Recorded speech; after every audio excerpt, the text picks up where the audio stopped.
Halo Akronians! Welcome back to Akrotalk. Kalian ngapain sih Rin sekarang? Oh iya, pada belum kenal sama kita ya? Iya nih. Kalau gitu kita kenalan dulu yuk. Ayo deh. Halo semua, gue Darin. Gue Hafiz. And today we will be your host in this very special episode on Akrotalk. Hah? Spesial kenapa sih Rin emangnya? Masa lo nggak tahu sih? Jadi hari ini tuh kita bakal kedatangan tamu spesial yang super talented, nyanyi bisa, main film bisa. Masa lo nggak tahu sih? Oh, yang kemarin lo bilang itu ya? Iya, yang itu. Yang baru banget bikin EP bukan sih? Iya, yang itu. Oh, sama yang baru-baru ini debut di dunia perfilman ya? Iya, yang itu. Langsung kita panggil aja kali ya. Langsung Langsung aja. kita panggil Kak Cantika Abigail. Ayo semuanya tepuk tangan dong. Terima kasih ya sudah diundang. Gue jadi nervous Rin. Jangan gitu dong, jangan malu-maluin. Iya. Kak, by the way aku denger kakak juga baru debut di dunia perfilman ya Kak? Aduh iya lagi bener. Sama baru rilis EP juga kan ya? Iya baru rilis EP sama film itu di tanggal yang sama kemarin, tanggal 29 Oktober. Wah, coba Kak, boleh Kakak ceritain sedikit aja Kak soal EP sama film Kakak tadi. Kalau EP itu ada 5 lagu. Judul EP-nya itu O2. Udah rilis 2 single pertama itu di Oktober 2019.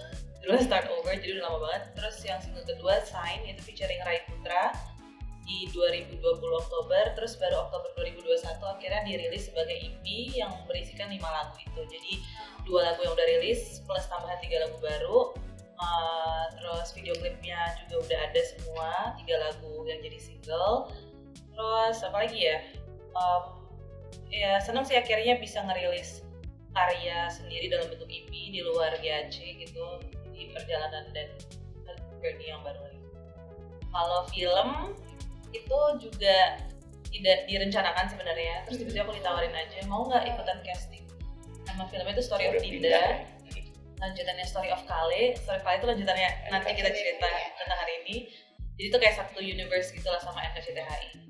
Terus waktu ditawarin juga menarik banget, dan production house-nya itu Cinema yang udah established banget dan udah ngasilin banyak karya-karya bagus. Jadi aku langsung okein pas diajak, terus casting. Beberapa hari kemudian dikabarin keterima, akhirnya jalan syuting. Keren banget ya Kak kita kali. Wow. Terus aku mau nanya dikit dong Kak, kan di sini penonton kita juga pasti banyak kan yang mau terjun ke industri permusikan. Nah, kebetulan temen aku juga ada nih Kak, Iya. dia punya hobi di bidang musik. Nah, ada yang mau lu tanyain nggak Din? Kalau aku sendiri, seperti yang tadi Hafiz bilang, aku sendiri juga dari kecil lumayan sering ikut lomba dan alhamdulillah sering menang juga. Kalau dari kakak tuh, kakak punya nggak kayak saran gitu buat teman-teman luar sana yang kayak aku, tips and trick gitu buat terjun ke dunia musik? Kalau mau terjun ke dunia musik sebenarnya sekarang udah jauh lebih mudah dibanding, bahkan kalau dibanding pas zaman aku pertama-tama sama GAC aja 10 tahun lalu, itu YouTube kayak di Indonesia baru banget pada bikin konten. Jadi bukan kayak sekarang. Kalau sekarang kan orang mau kerja jadi YouTuber tuh udah masuk akal. Kalau waktu itu 10 tahun lalu, ya kali gitu kan. Nah jadi sekarang udah sangat mudah in terms of media-medianya untuk kalian bisa share, kalian bisa belajar bikin lagu, atau misalnya dapet referensi itu jauh lebih mudah, benar-benar one click away gitu ya. Cuma kadang downside-nya adalah karena terlalu banyak dapet referensi dalam jangka waktu yang cepat banget nih. Dalam misalnya hari ini kamu dengerin lagu baru, minggu depan tuh udah ada lagu baru lagi gitu. Cepat banget, nah jadinya terlalu banyak yang influence kamu, lama-lama tuh susah untuk sebenarnya tahu your true identity itu seperti apa. Kalau asli kita gimana itu ya? Karena kayak akhirnya terpengaruh sama si ini, terpengaruh sama si ini. Nah itu kadang tricky-nya tuh di situ untuk benar-benar tahu kamu tuh core-nya sebenarnya gue tuh good at-nya tuh apa sih gitu. Nah itu yang perlu benar-benar dicari, karena lagi-lagi sekarang jadinya oke, semuanya bagus, tapi pas dengerin si ini mirip sama si ini ya, si ini mirip sama si ini gitu. Nah itu susah banget untuk differentiate kayak kamu kalau denger Billie Eilish langsung itu Billie Eilish gitu. Karena dia benar-benar kuat banget gitu rootnya dari album pertama emang kayak gitu. Nah itu yang menurut aku perlu banget generasi sekarang untuk cari tahu dulu benar-benar yang dia pengen itu seperti apa, nemuin warnanya dulu gitu. Nggak apa-apa dengerin banyak lagu, tapi jangan sampai kehilangan si jati dirinya gitu. Dan jangan takut untuk coba sih gitu. Oh iya. Kalau misalnya mau nulis lirik atau mau bikin lagu, bikin aja dulu karena semua orang juga pasti bahkan sampai kelasnya siapa yang mungkin bisa dibilang kayak Raisa atau Tulus, mereka nggak bikin lagu sekali pertama kali first attempt terus langsung berhasil, nggak kayak gitu juga kan. Jadi dijalanin aja dulu lagi kan masih banget. Oh iya Kak, tadi Kakak juga sempat mention kan di zaman sekarang nih jadi musisi itu gampang ya, lebih dipermudah lah ya. Kalau boleh tahu pada zaman Kakak dulu tuh kayak gimana sih Kak struggle-nya? Pada saat dinosaurus dulu, nah gue nggak setua itu sih. Cuma kalau di zaman aku, itu aku tuh masih ngalamin banget teman-teman sebaya aku yang kalau ngeband tuh harus bikin demo musik dulu, terus benar-benar satu-satu ke label ngasih demo gitu, kayak masih ada banget tuh cerita-cerita ya demo gue cuma ditumpuk doang sama orang label, nggak didengerin sama sekali gitu. Nah sekarang tuh udah nggak gitu, sekarang malah orang label tuh nyari kalian, kayak ngeliat di social media, ih bagus nih anak, dihubungin gitu kan. Jadi beda banget tuh yang dulunya kita sebagai musisi kita yang nyamperin, sekarang udah bisa, kalau misalnya kita punya karakter klub, udah bisa kita yang disamperin sama orang label atau orang-orang yang kerja di industri musik gitu. Bedanya itu. Terus apalagi ya, mungkin bisa dibilang dari sisi kreatifnya juga anak-anak sekarang jauh lebih cepat untuk belajar, bisa tiba-tiba produksi sendiri di kamar, rekaman sendiri di kamar, mixing mastering di kamar gitu. Kalau pas zaman aku tuh kayak sesuatu yang ya nggak mungkin deh itu dilakuin gitu, kayak belum memadai, terus kitanya juga belum paham. Jadi anak-anak sekarang aku senengnya karena generasi ini sangat terekspos dengan banyak pengetahuan dan kalian emang generasi yang pengen banyak tahu gitu loh. Kayak pasti ini caranya gimana ya, coba cari tahu sendiri instead of langsung kayak hire orang. Kayaknya generasi kalian tuh cukup yang mungkin bisa dikerjain, kerjain sendiri. Tadi kan Kakak sempat mention ya kalau zaman sekarang itu kayaknya gampang, terus kita disamperin sama production house sendiri kan. Sama label. Ya sama label. Kalau zaman Kakak itu Kakak struggle gitu ya Kak, ada yang Kakak ngasih demo dulu. Nah, aku sama GAC itu lumayan special case karena kita juga waktu itu ditemukan sama label karena ngupload video di YouTube. Itu pas awal-awal banget YouTube tuh. Akhirnya si label kita sign kontrak sama kita, terus jalan, cuma tetap pasti ada struggle-nya ya. Sebagai artis baru, apalagi kita tuh bukan dari ajang pencarian bakat. Kita kayak dari YouTube yang istilahnya iseng-iseng hobi doang gitu lah. Nah jadi waktu pas awal-awal masuk ke industri musik tuh lumayan, orang label lumayan tanda kutip nyetir kita, kayak kalian tuh harus bagus itu bikin lagu gini aja gitu, padahal kita misalnya nggak mau gitu. Sesuai karakter Kakak juga. Bener, jadi kayak kayaknya GAC tuh cocoknya akustikan aja, sementara kita sukanya R&B yang sebenarnya musiknya instrumentalnya bukan akustik gitu kan, kentalnya justru bukan akustik. Jadi waktu pas awal-awal lumayan struggle kita adalah harus kayak agak bentrokan lah sama orang label. Gimana caranya kita bisa buktiin padahal kita anak baru gitu kan. Jadi kayak mau bilang kita nggak suka, tapi di satu sisi ya juga sih lu lebih lama di industri, kita anak baru gitu kan. Jadi waktu pas awal-awal tuh lumayan gak jarang kita disensiin sama orang-orang kayak aduh ini anak baru atau apa sih gitu. Baru akhirnya setelah album 1 rilis itu masih tuh dipandang sebelah mata, kayak orang-orang kayak secara tidak langsung mau ngetes berapa lama sih nih artis YouTube bisa bertahan gitu. Itu masih, kalau dulu tuh pandangan itu masih kental banget. Kalau sekarang kan lu bisa make it di YouTube, orang percaya ini ada uangnya nih orang gitu kan, ini bisa nih anak maksudnya benar-benar profesi sebagai content creator. Kalau di jam 10 tahun lalu tuh belum ada istilah content creator gitu. Jadi kayak pas kita bilang kita berawal dari YouTube, mereka masih benar-benar pandang sebelah mata banget. Akhirnya baru setelah album kedua kita rilis lagu judulnya Bahagia. Baru dari lagu itulah, aku suka banget lagu itu. Asik. Baru dari lagu itu orang-orang semakin, kita bisa earn trust dari orang-orang di industri.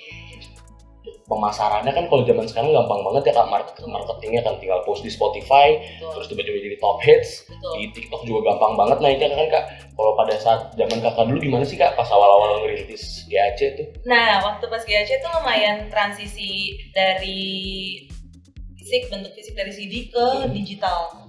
Jadi itu lumayan waktu pas awal-awal struggle-nya karena toko-toko CD udah pada tutup.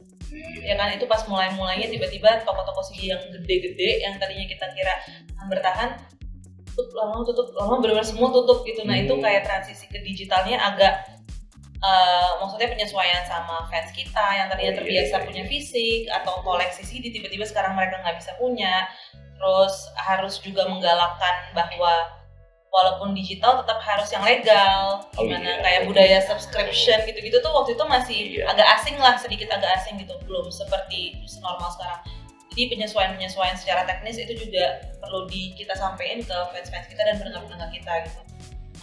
Jadi paling lewat itu aja sih yang agak struggle. Cuma sekarang walaupun semuanya di digital dan kayaknya cuma bisa kalian tinggal masukin laptop, upload search, gitu kan, gampang kan.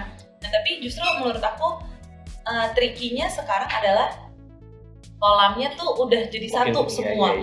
Kalau dulu pas kita di toko CD, kasarannya ya, kita berkompetisinya sama musisi Indonesia, maksudnya si ini baru ngeluarin lagu kayak gini, kayak gitu laku ya. Nah kita tuh harus gimana caranya supaya tetap jadi diri kita, tapi bisa juga diterima masyarakat, misalnya contohnya gitu ya.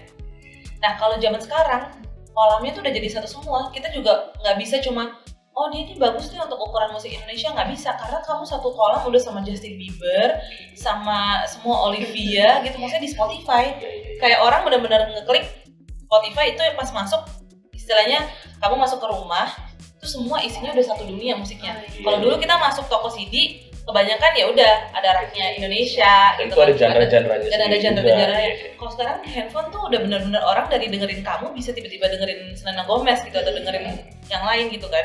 Jadi kayak tricky-nya yaitu kamu harus bisa produce musik dengan kualitas yang udah sama mereka semua nih.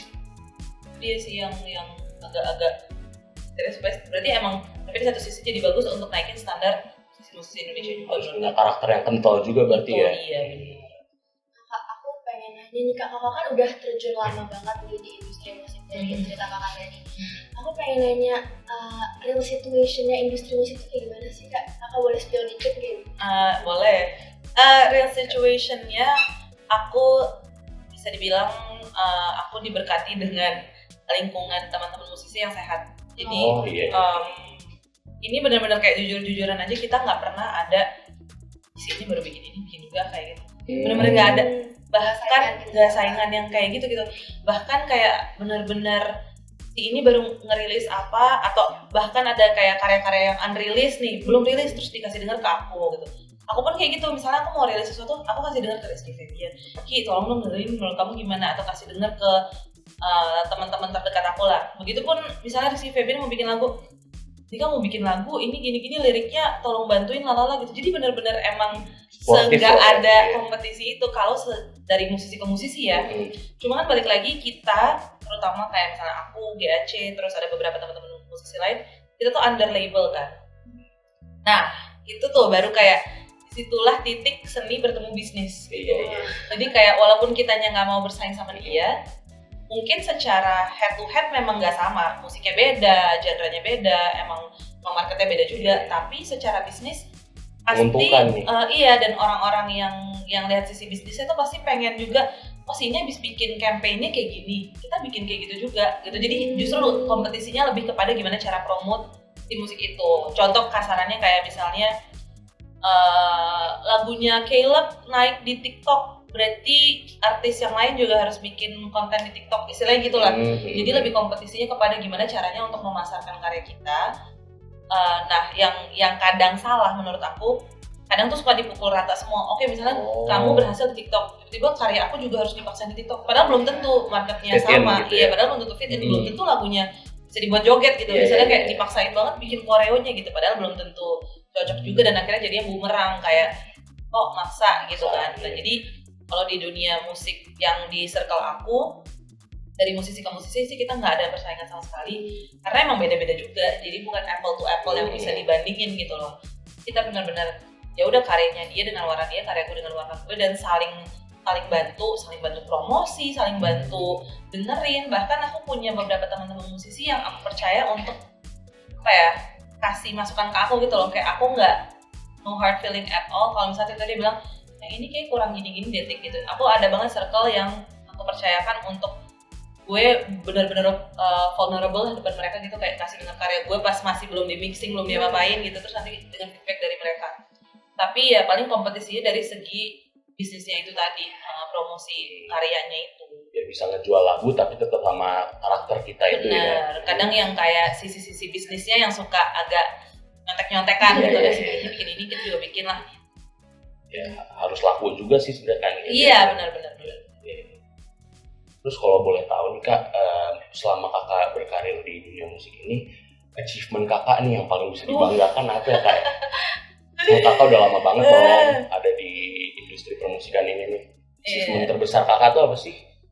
Achievement terbesar aku, menurut aku pribadi adalah apa ya?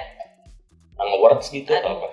Kalau itu tuh kayak bonus, dan menurut aku nggak pernah banget kepikiran bikin lagu rencana supaya ini menang AMI Awards. Itu kayak nggak pernah ada di benak pikiran aku dan teman-teman Gamal atau Audrey dulu ya. Jadi kita kayak bikin lagu, bikin aja. Cuma menurut aku achievement terbesar adalah pada saat lagu itu bisa pastinya dinikmatin sama pendengar. Walaupun kita tahu kita nggak bisa bikin happy semua orang ya. Cuma menurut aku apa ya, esensi bikin musik, apalagi kita under label, ya pasti ujung-ujungnya pengennya sebanyak mungkin orang bisa nikmatin gitu kan. Jadi seneng banget kalau emang lagu itu bisa relate sama teman-teman, itu satu. Kedua adalah achievement terbesar sebagai musisi menurut aku, pada saat udah bisa mencapai tingkat kedewasaan di mana idealisme kamu bisa kamu campurin sama yang tadi aku sebutin, yaitu sisi bisnisnya gitu. Karena itu susah banget, bener-bener. Aku punya pengalaman pas GAC rehat, kan itu jadi solo-solo masing-masing. Nah itu kita udah bersama tuh 9 tahun, bermusik bertiga gitu. Tiba-tiba pas dikasih chance untuk yaudah solo karir masing-masing, itu tuh kayak macan lepas dari kandang gitu loh. Kayak pokoknya idealisme gue harus nih di lagu pertama gue gitu. Gue gak mau denger orang ngomong apa, gak mau denger orang label bilang lagu lu susah, bodo amat. Yang penting gue mau lagu gue bahasa Inggris, soul, R&B, bodo gitu. Kayak waktu pas awal-awal tuh aku bisa bilang aku gak dewasa 2 tahun lalu itu. Egonya masih tinggi. Egonya tinggi banget karena bener-bener kayak baru tadinya ditahan-tahan untuk berkarya bertiga, kan pasti egonya harus ditahan tuh. Tiba-tiba ini dikasih kebebasan, jadi kayak oke, yang selama ini gue pendem yang gak bisa di GAC, gue keluarin di sini. Akhirnya diperhadapkan dengan realita, musik tuh gak cuma buat diri lu sendiri kali. Kalau mau bikin musik buat diri sendiri, taruh aja di handphone di voice note. Nggak usah sampai bikin orang harus ngeluarin uang untuk produksi, bikin video klip, ngelibatin banyak orang. Ujung-ujungnya buat diri sendiri kayak ngapain gitu kan. Jadi dari lagu pertama aku belajar banget. Buat aku sih aku suka lagunya, sampai detik ini pun aku suka. Cuma mungkin itu nggak semudah itu ya dicerna sama terutama fans yang tadinya sama GAC gitu. Tiba-tiba denger lagu itu kayak beda banget nih gitu. Jadi makin kesini makin bisa nemuin jalan tengahnya antara idealisme aku sama pasar, bisa dibilang gitu. Dan itu bukannya menurunkan identitas Shantika, tapi menurut aku butuh tingkat kedewasaan untuk mengerti, oh ya gue bikin musik bukan buat gue sendiri lagi gitu. Dan aku banyak banget ngobrol sama teman-teman musisi lain yang akhirnya mereka juga punya boundaries yang akhirnya nggak apa-apa juga sih kalau kita nyanyiin lagu yang let's say bahasa Indonesia, ternyata enak juga, ternyata bisa bahasa Indonesia dijadiin R&B juga bisa kok gitu. Itu sih paling achievementnya, bisa belajar terus dan nyampe ke tingkat kedewasaan. Idealisme tuh kalau digabungin sama si jualannya bisa juga fit in juga ya tetap ya. Terus Kak, aku pengen nanya nih Kak, kakak kan udah banget berkarir. Kakak punya gak sih pengalaman yang memorable banget gitu, paling membekas buat kakak? Paling membekas, mungkin aku bisa bilang ada dua kejadian, yaitu satu, GAC tuh kita produksi album kedua dan ketiga itu di Swedia. Jadi benar-benar kayak dari songwriting, benar-benar dari nolnya, dari kita ke Swedia tuh tanpa bawa ide apa-apa. Jadi benar-benar kita belum tahu nih mau bikin lagu apa. Pergi ke Swedia, bikin lirik, bikin musik, bikin melodi, rekaman, semua dilakukan di Swedia selama 21 hari untuk jadiin satu album. Jadi 21 hari itu kita menghasilkan 12 lagu. Berarti dari awal produksi sampai recording, dari awal sana semua itu ya? Iya, jadi itu kayak kita benar-benar 21 hari itu dijadwalin. Jadi misalnya hari pertama dan kedua ketemu produser A gitu, harus jadi satu lagu. Terus lusanya ketemu produser B udah harus jadi lagu beda lagi gitu. Dan itu setiap hari. Ternyata bisa kalau emang udah ada deadline gitu. Sama kayak kalian lah. Ternyata kayak PR bisa kalau udah ada deadline kan, kayak akhirnya mau nggak mau harus selesai gitu kan. Mau nggak mau nih besok pagi masuk kelas selesaiin PR gitu kan. Nah ini sama aja kayak bikin musik, ternyata kreativitas tuh kalau emang ada deadline-nya, pasti kita jadi kayak stretch ourselves gitu loh, limit kita yang tadi kita pikir nggak bisa kayak bikin, pas dibilang tapi besok udah ganti produser lain, udah harus ganti lagu lain, oke malam ini selesaiin gitu kan, jadi nggak mungkin nggak selesai gitu. Itu satu paling sesuai dia. Yang kedua nyanyi di Asian Games 2000.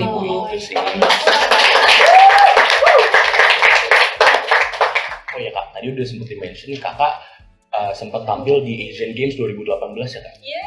Gimana tuh kak perasaannya bisa tampil di depan banyak orang, diliput banyak media, itu perasaannya gimana sih kak? Deg-degan banget dan seneng karena itu kayaknya produksi terbesar pertamanya GAC gitu, maksudnya terlibat dalam satu produksi terbesar plus bisa dibilang membawa nama negara gitu kan. Itu kita latihan sih nggak cuma sekali 2 kali dan bener-bener prosedurnya tuh panjang banget dan sangat ketat gitu loh, bener-bener kayak misalnya dari satu ruang tunggu terus kayak berapa menit lagi ke ruang tunggu yang lain lagi sebelum mulai, terus nanti ada pos satu lagi karena kan gede banget juga venue-nya kan.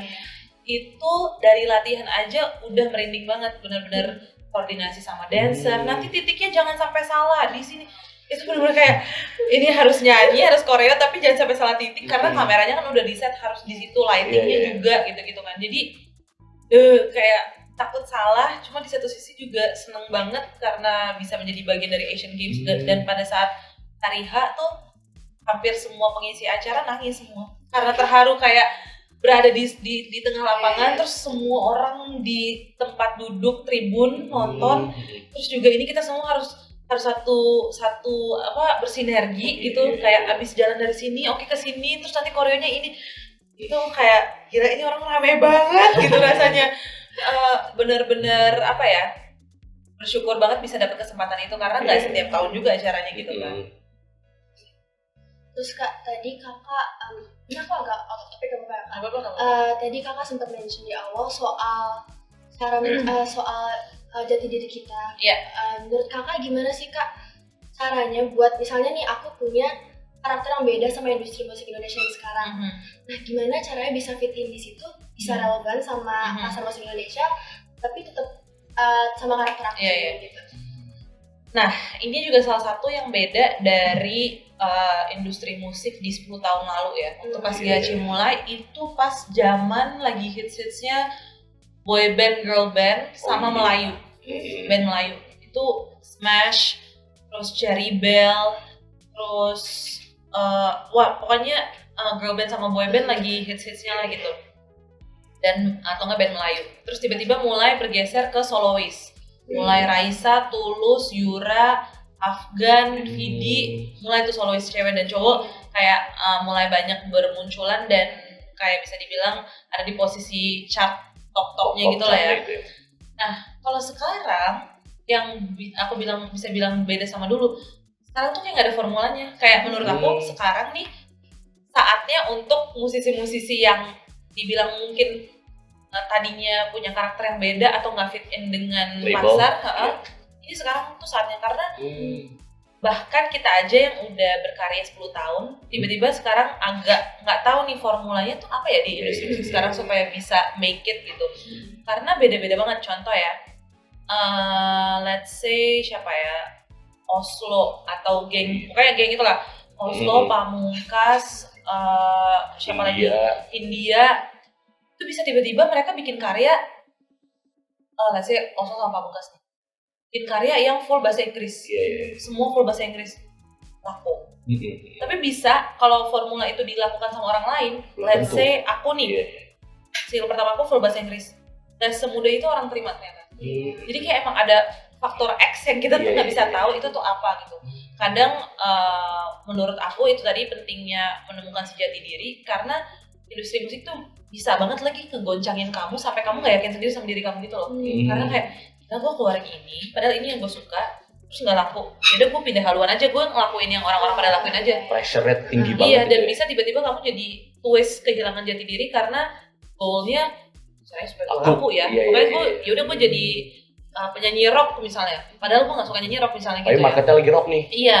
Nah, makanya penting banget untuk nemuin sejati diri itu supaya whatever happens di fieldnya, kamu tetap, pokoknya ya gue gini gitu. Walaupun tetap harus juga merhatiin selera orang atau orang sukanya atau berharapnya dari gue tuh apa sih. Itu juga tetap harus ada researchnya dan tetap diketemuin jalan tengahnya gitu.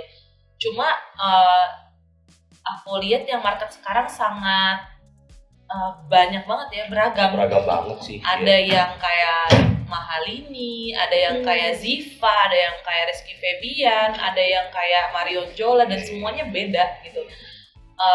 Dan buat aku senangnya berarti penikmat musik Indonesia juga udah sangat apa ya bilangnya luas dan kaya gitu, kayak oke gue sukanya Marion Jola, ya udah gue dengerin Marion Jola gitu. Gue sukanya Ardhito Pramono, ya gue dengerin Ardhito Pramono. Udah marketnya masing-masing. Iya, jadi sekarang tuh saatnya memang untuk explore dan bikin aja, jalan aja gitu. Ibaratnya kayak tes ombak dulu aja, cek-cek ombak gitu, karena semua jenis atau semua style sekarang tuh lagi ada banget marketnya, walaupun kita nggak bilang marketnya gede yang kayak oh ya kayak dengerin Raisa ya belum segitu, tapi at least udah ada kolamnya masing-masing lah sekarang. Jadi yang penting coba dulu ya Kak. Yang penting coba dulu dan benar-benar yakin sama yang kamu suka. Oh gue sukanya ini, yaudah jalanin dulu aja itu, walaupun awalnya pasti nggak langsung 100 juta streams gitu. Tapi emang semua orang bahkan sampai yang udah di top pun mulainya dari nol, malah dari 1, 2, 3, 4, 5, nggak tiba-tiba langsung 1 juta views atau 1 juta streams dalam satu malam. Prosesnya itu lah ya Kak, yang banyak yang pada mundur di sana tuh ya. Itu. Iya, kayak baru hujat dikit atau yang dengerin dikit langsung mundur gitu kan. Dan itu kayak mentalnya itu harus kuat ya. Bener, mental harus kuat, jati diri sama goalnya sih. Kayak goalnya bermusik itu apa sih? Maksudnya kalau goal, aku nggak menyalahkan yang orang mau goal untuk terkenal atau orang untuk kaya atau untuk emang gue pengen bikin musik supaya gue bisa cari duit, supaya gue bisa hidup atau menghidupi keluarga, itu nggak ada salahnya juga. Cuma kadang jadi suka sensitif kalau uang itu jadi faktor nomor 1. Karena atau uang atau fame ya di faktor 1 itu sangat sensitif dan bisa banget ngerubah kamu gitu. Ngerti nggak sih? Jadi kalau misalnya kayak goal yang kamu uang dan fame, di saat kamu bikin karya kamu nggak dapet itu, kamu pasti langsung belok. Kamu pasti antara mundur atau nggak kamu langsung jadi orang lain in order to get fame dan money. Padahal gitu. belum tentu bakat kita di orang lain ini ya. Padahal belum tentu emang cocok juga kalau kita mau cobain yang kayak orang itu cobain. Jadi motivasi nomor 1-nya bikin musik tuh kadang suka ditanya lagi ke diri sendiri, kenapa sih the why-nya, reason behind kenapa gue mulai juga dari awal tiba-tiba bikin musik tuh apa gitu. Harus diingetin lagi ke diri sendiri. Banget ya, dari tadi kita ngobrol sama Atika banyak banget nih ilmunya nih. Buat pada guru ya. Dosen gue. Ilmunya banyak udah dipelajari, apalagi narasumbernya atau gestarnya lah ya sekarang udah terkenal banget ya Rin ya. Kan tadi udah di-mention juga sebelumnya Kakak udah rilis EP baru yang itu bertahap banget itu ya, gara-gara ada pandemi itu ya. Benar. Terus kayak yang aku baru-baru ini lihat itu kan EP Kakak ini tuh dibuat berdasarkan apa sih Kak? Apa main line-nya dari album atau EP tersebut tuh? Jadi si O2 Blue ini sebenarnya lagunya semuanya mostly dari 5 lagu, 4 lagu itu ya soal cinta kepada si pasangan gitu ya. Iya. Tapi overall 5-5-nya aku bisa bilang ini tuh kayak gambaran aku atas segala perasaan yang kayak selama ini tuh aku ngerasain, aku lewatin, aku alamin, tapi kayak aku belum validate gitu loh. Kayak aku sendiri ragu, ini gue normal nggak sih ngerasain ini, atau kayak ini tuh sebenarnya emang wajar nggak sih di umur wanita sebaya aku ngerasain hal-hal seperti ini. Misalnya keraguan pas di hubungan, atau misalnya rasa clingy banget nih sama pacar gitu. Tapi di satu sisi juga ada rasa gue tuh wanita independen gitu. Jadi banyak fase-fase atau lapisan-lapisan dan sisi-sisi aku sebagai wanita yang menurut aku yang tadinya aku nggak pernah validate, inilah di album ini akhirnya aku validasi, aku kasih tempat, aku embrace masing-masing lagu tuh punya kayak perasaannya masing-masing gitu. Dan ternyata emang wanita di umur aku memang punya banyak sisi gitu. Tapi juga bisa diaplikasikan sebenarnya human in general punya banyak sisi gitu, dan itu nggak apa-apa. Maksudnya jangan biarin satu hal doang yang mendefinisikan kamu atau ngotakin kamu. Kayak aku nggak mau dikotakin Cantika tuh penyanyi, kayak gitu. Maksudnya Cantika tuh banyak, nggak cuma penyanyi doang gitu. Atau Cantika itu orangnya positif terus, nggak juga gitu. Gue juga kadang marah, gue kadang kesel, kecewa atau mengecewakan orang juga gitu. Jadi disinilah si O2 Blue ini, sebenarnya O itu artinya lirik puisi yang dinyanyikan.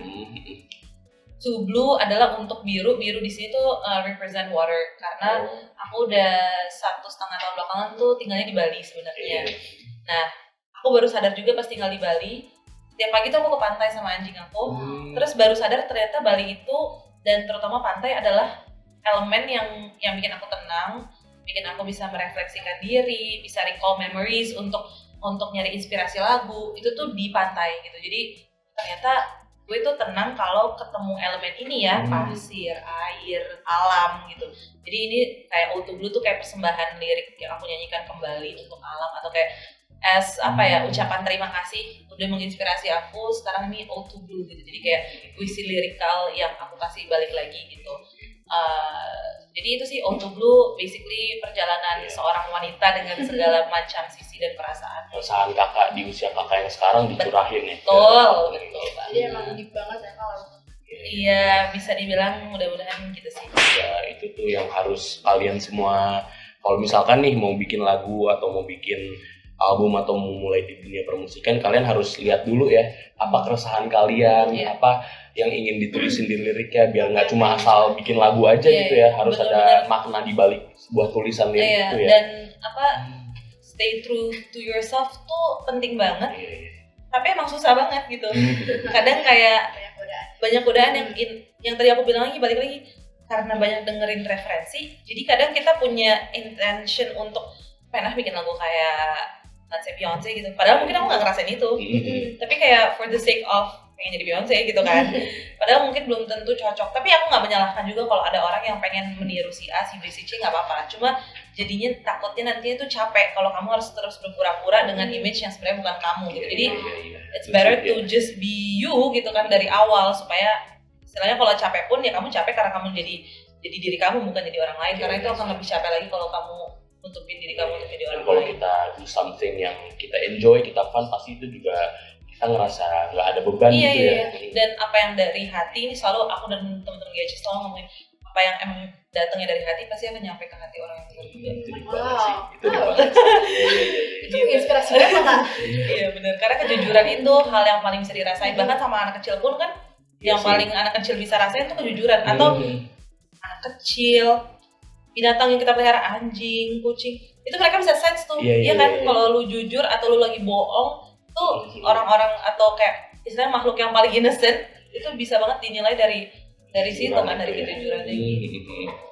Buat kali ini jangan lupa didengerin ya Auto Blue, album barunya Kak Cantika. Baru juga rilis lagu yang barunya ya. Iya, Ace of Hearts. Aku udah dengerin loh Kak. Oh iya, aduh makasih, terima kasih banget. Terima kasih loh. Bisa dengerin di semua digital streaming platform. Terus yang Ace of Hearts juga music video juga ada di YouTube aku. Di YouTube ya. Bisa dicek. Terus kalau kalian komen tuh aku seneng banget ngebalesin komen-komen orang. Jadi bahas komen apa ya Kak? Oh iya, nanti aku balesin kamu komen ya. Seneng banget bacain satu-satu terus dibales-balesin gitu. Iya. Buat teman-teman jangan lupa ya. Didengerin tuh udah ada di semua platform ya Kak Iya, sekarang ya, betul. digital. Kak, jadi ada nggak sih Kak tips and trick nih buat musisi-musisi pemula yang baru mau terjun ke game musik sekarang nih? Dari Kakak ada nggak Kak Apa yang harus dipunyain buat terjun ke industri musik? Satu, make sure itu benar passion kalian. Iya. Karena nggak jarang, misalnya gini ya, aku suka ngeliat, let's say siapa ya, Angelina Jolie gitu, misalnya contoh ya. Terus tiba-tiba jadi kayak langsung, gue pokoknya mau jadi aktris, gue nih aktris. Dan gitu juga gitu, karena belum tentu kamu adore seseorang dan ternyata jalan hidup kamu di bidang yang sama, itu belum tentu gitu. Jadi banyak banget sebenarnya, misalnya yang tadinya ngefans sama GHC, terus memaksakan banget gue harus jadi penyanyi, padahal mungkin talentanya bukan di situ gitu. Jadi itu emang perlu proses dan perlu waktu dan butuh banget nanya ke diri sendiri lagi, ngobrol sama diri sendiri bahwa gue tuh enjoy gak sih ngelakuin ini gitu. Ini tuh sebenarnya benar my passion, my true passion, atau gue cuma kayak karena gue adore seseorang terus gue pengen jadi dia doang gitu. Passion apa ikut-ikutan doang ya? Benar, itu yang harus benar-benar kalian cari tahu dulu untuk memulai semuanya. Kedua, attitude. Itu melebihi skill menurut aku. Kayak itu di atas seberapa skillful kamu mainin musik, karena percuma kamu mau skillnya kayak gimana, kamu mau bisa main piano sambil tutup mata, tapi kalau attitude kamu nol, nggak akan dipakai sama siapa-siapa, nggak akan dipanggil sama siapa-siapa. Jadi attitude as in disiplin, tepat waktu, ngulik lagu, terus apa lagi ya? Sopan itu penting banget. Mau sama senior, mau sama junior, itu itu emang harus sopan aja gitu, bukan mentang-mentang karena kamu ketemu senior kamu jadi kayak oh iya gitu, terus ketemu orang yang lebih baru daripada kamu terus kamu sok-sokan kayak siapa lo gitu, itu tuh nggak banget gitu. Jadi attitude penting banget. Terus yang penting juga adalah sebenarnya hampir mirip sama attitude juga sih, harus terbuka untuk make new connection sih gitu. Dan menjaga dan maintain connection itu penting banget, karena musik itu benar-benar bisa dibilang marketingnya tuh dari mulut ke mulut gitu. Walaupun sekarang bisa aja orang lihat kamu di social media, ih bagus ya si ini gitu, tapi tetap ujung-ujungnya tuh dari mulut ke mulut pasti. Misalnya aku ngeliat kamu nyanyi gitu ya di Instagram, terus kamu nih temen aku nih, terus kamu kayak gue mau bikin event, siapa ya penyanyi yang bagus gitu, tetap aja kan kamu pasti akan dapat kerjaan dari dia kalau aku ngomong bagus tentang kamu gitu kan. Jadi ujung-ujungnya pasti tetap antara relationship antara humannya itu yang harus dijaga dan harus di maintain banget gitu, terbuka sama semua orang, karena kamu nggak pernah tahu, mungkin di satu titik kamu ketemu orang ini dia sebagai kru musik yang gulung-gulung kabel, nyolok-nyolok, cobain instrumen, kamu nggak pernah tahu tiba-tiba sebulan kemudian atau 1 tahun kemudian dia jadi yang bikin event. Jadi kalau pas dari titik nol aja kamu udah nggak bisa menghargai orang, gimana kamu besar gitu loh. Kayak kamu sepelein dia gitu, tiba-tiba dia bikin event, gak bakal diundang kalau misalnya dari awal emang kamu kurang ajar sama orang. Impressionnya harus baik dari awal ya. Benar, karena circle musik tuh situ-situ aja. Mau seberapa luasnya pun, misalnya dibilang kayak aku nggak kenal sama let's say penyanyi dari label lain gitu ya, yang sama-sama di Indonesia contohnya. Tapi bukan berarti apa yang aku lakuin di sini jelek-jeleknya dia nggak tahu, nggak berarti gitu juga. Bisa aja dia tahu karena aku pakai playernya, gitarisnya si A. Nah ini kan session player, kita sebutnya session player ya. Dia akan main sama semua artis yang lain, dia akan ngiringin semua artis lain. Jadi kayak dianya nih yang pembawa berita nih gitu. Contoh ya kasarannya. Aku nggak bilang teman-teman musisi kayak nyebar-nyebar gitu, tapi itu terjadi. Maksudnya bahkan aku sendiri pun kalau dengar sesuatu yang jelek tentang orang tuh jadinya kan dia aku, oh iya gue jadi tahu lagi informasi si A tuh attitude-nya kayak gini gitu. Manner penting banget. Itu tuh penting banget. Jadi di musik ya pastinya emang harus bisa main musik yang proper gitu ya. Cuma kan kalau skill bisa diasah dan itu kesadaran diri juga kan. Oke, gue harus ngasah skill gue supaya bisa menguasai lagu A, B, C, D, E, F, G. Tapi yang kadang suka dilupa adalah attitude-nya. Banyak yang kayak akhirnya udah skillful banget, jago banget, denger lagu sekali langsung bisa mainin, tapi nggak bisa ngejaga hubungan, nggak bisa menghargai orang, atau tidak bisa menghargai waktu. Wah itu langsung nggak di kayak gue mending kasarnya gue mending hire orang yang skillnya pas-pasan, at least bisa mainin lagu gue, nggak usah sampai improve, tapi dia datang tepat waktu dan dia menghargai dapat kerjaan ini gitu. Jadi jangan pernah lupa untuk menghargai orang. Terus ya itu tadi koneksi itu harus dijaga banget dan attitude, disiplin dalam kerjaan, dan kalau dikasih lagu ngulik sih. Itu udah harga mati lah kalau di musik, karena beneran emang mulut ke mulut banget. Kamu bikin apa di satu tempat, mau serahasia apapun akan bocor, akan nyebar kemana-mana. Walaupun mungkin tanda kutip di TV kita nggak ngeliat ya si penyanyi A atau si musisi A tuh ada layarnya itu, tapi kan kita di balik layar orang-orang yang kerja tahu semuanya, kayak oh ini nggak heran emang kayak begitu, emang berita yang beredar kayak gitu. Jangan pernah underestimate orang sih. Benar, apalagi kalau misalnya sekarang generasi yang belajarnya cepat banget gitu ya. Enggak, gue udah bisa kok ini, gue udah bisa itu, gue udah bisa ini. Tuh hati-hati banget. Karena kayak bibit-bibit kesombongan tuh pasti ada kan.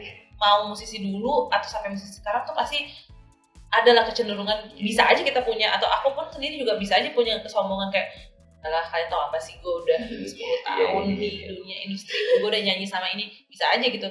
Tapi itu masalah pilihan lagi gitu.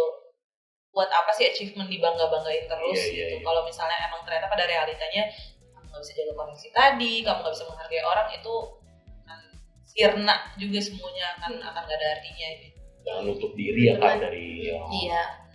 Terus Kak, aku pengen nanya, tadi kan kakak udah bilang kalau misalnya pas zaman kakak itu susah banget kan Kak buat bertahanin, buat tetap di industri musik tuh. Iya.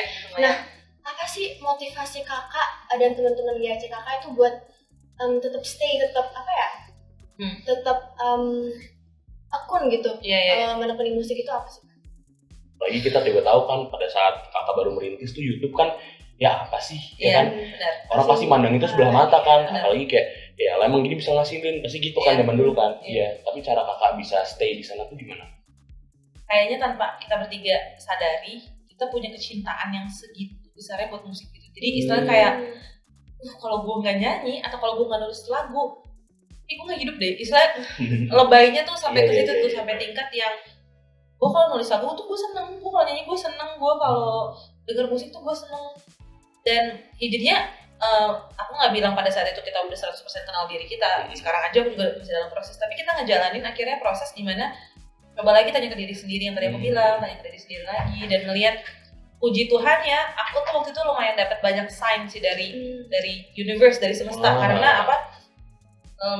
Contoh aku di GAC desain sama label kita Sony Music, itu tanpa harus maksudnya mereka cuma modal ngeliat video YouTube, mereka suka sama suara kita, terus langsung sign kita gitu. Itu satu, kayak oh Tuhan udah bukain jalan sampai sini ya gitu. Terus tiba-tiba bikin album 1, rilis, bikin album 2, oh Tuhan bukain jalan ya kita ke Swedia gitu.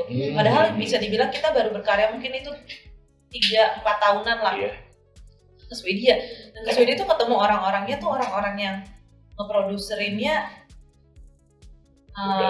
gila-gila, yang kayak benar-benar girls generation kerja sama kita gitu loh. Maksudnya yang kayak kita tadinya nggak mikir, tapi produser-produser di Swedia itu sama sekali nggak pernah ngebahas mereka bikin buat siapa gitu loh. Jadi kita sendiri yang kayak kepo mau cari tahu ini orang tuh siapa sih, bikin buat siapa gitu. Jadi dari mulai bikinin band-band ini, aku nggak tahu sekalian tau apa nggak, Pussycat Dolls, zaman aku masih muda lah, Pussycat Dolls, terus kayak band-band Korea, mereka semua yang bikinin gitu. Jadi kayak dibukain pintu ke situ aja tuh, berarti kayak Tuhan juga lagi mau ngasih sign ke kita bahwa we're on the right track gitu kan. Bisa dibilang GAC banyak dapat kesempatan-kesempatan yang kita tidak usahakan. Maksudnya kita tuh nggak sampai kayak harus ke Sony, mau dong diberangkatin ke Swedia, please. Itu datang dari Sony sendiri. Kita berangkatin ke Swedia dan 2 kali gitu, untuk album kedua dan album ketiga. Terus kayak misalnya tiba-tiba lagu Bahagia yang tadi kita bikin, kita suka pas kita bikin tuh ada rasa emang ya nih lagu tuh kok kayaknya emang feel good song banget dan bisa relate ke siapapun dan bisa everlasting gitu. Dan ternyata pada pengaplikasiannya di realita juga masuk ke semua umur, mau dari anak kecil sampai oma-oma tuh dengerin Bahagia gitu kan pada zaman itu kan. Jadi kayak benar-benar ngerasa itu pentingnya untuk terutama musisi dan seniman sih.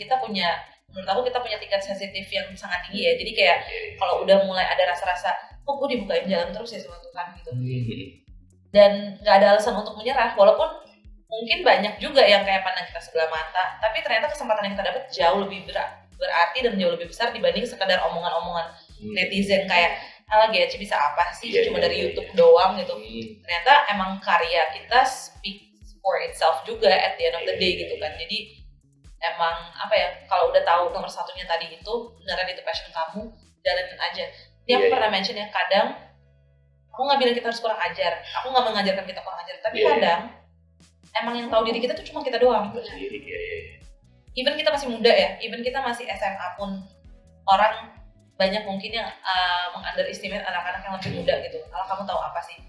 Atau di generasi aku masih banyak banget teman-teman aku yang menjalankan sekolah karena suruhan orang tua. Di satu sisi emang kita harus berbakti sama orang tua, itu benar banget. Tapi yang perlu kita diskusikan dengan orang tua adalah apakah itu benar passion kita atau enggak. Karena banyak juga di generasi aku yang menjalankan ambisi orang tua yang tertunda. Misalnya orang tuanya nggak berhasil nih sekolah ini itu dokter atau apa, terus di anaknya kamu kan jadi dokter, pokoknya papa mau biayain kalau kamu kuliahnya dokter. Jadi kan mau nggak mau ya udah boleh dokter, padahal bukan passionnya gitu. Nah itu akan either dia benar berhasil jadi dokter, atau pilihan keduanya adalah nggak selesai sekolahnya gitu, dan akhirnya nggak jadi apa-apa gitu kan. Jadi kadang kalau kita udah tahu itu emang passion kita, kadang kita harus sedikit kayak stretch ourselves, dan emang jadinya agak sedikit berbenturan sih pasti sama keinginan orang tua. Pasti ada momen itu Pasti ada momen argumen, tapi itu sehat, nggak apa-apa. As long as kalian komunikasikan itu kepada orang tua kalian gitu. Jadi menurut aku benar-benar kalau udah tahu passion kalian apa, benar-benar kejar terus sampai itu membuahkan hasil buat kamu gitu. Karena tadi yang aku bilang semua nggak happen over one night. Itu acronyms. Jadi tadi udah banyak banget ya poin penting yang bisa dipelajarin nih dari dosen kita ya. Dosen pembimbing. Udah banyak banget, dan pasti udah banyak banget ilmu yang bisa dipelajarin kan. Tips and triknya juga. Terus situation di industri musik. Terus pengalamannya sih udah bukan main ya Kak Cantika ini ya. Enggak dong. Udah 10 tahun di dunia Salah musik. sedikit. By the way guys, kalian mau gak sih dengerin Kak Cantika nyanyi kan kebetulan baru rilis album baru juga nih. Kira-kira kapan mau nggak? Kakak bersedia nggak Kak? Kira-kira? Boleh, oke. Kita lihat aja langsung nih ya. Kita lihat, check it out. Hai, gue Cantika Abigail dan gue akan bawakan Ace of Hearts, my newest single from O2 Blue. I just wanna love you right away. I just wanna love you right away. After the fight, hold you so tight, doing you right. 'Cause I know you like when we make up, turn on the lights now. I just wanna love you right away.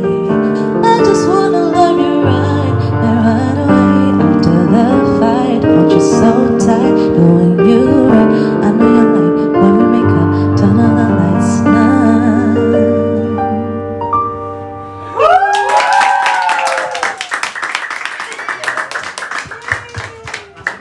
Hai Acronians, gue Cantika Abigail. I'm so happy to be a part of konten kalian. Tadi udah ngobrol-ngobrol juga dan aku udah sedikit nyanyi juga dari album baru aku. Aku cuma pengen pesen aja buat teman-teman yang pada masih SMA terutama, beneran deh, nikmatin masa kalian SMA, nikmatin pusing-pusingnya PR dan ulangan, karena setelah itu akan pusingnya lebih berat lagi. But don't forget to really punya pengenalan akan diri sendiri, itu penting banget. Know your true passion untuk mulai jalan ke depannya, itu penting banget. Stretch yourself, jangan malu untuk tanya, jangan malu untuk coba, jangan malu untuk gagal. Terus selalu jaga koneksi dan attitude kalian, karena itu salah satu hal-hal yang penentu di masa depan in order untuk masuk ke dunia industri apapun, industri musik atau industri yang lainnya. Itu sangat penting untuk punya koneksi, jaga koneksi, dan jaga attitude kalian. Pokoknya sukses terus. Mudah-mudahan kalian bisa menjalankan hobi kalian bisa terus melakukan hal-hal yang kalian cintai, dan terus bisa mencintai hal-hal yang kalian lakukan. That's it from me. Thank you.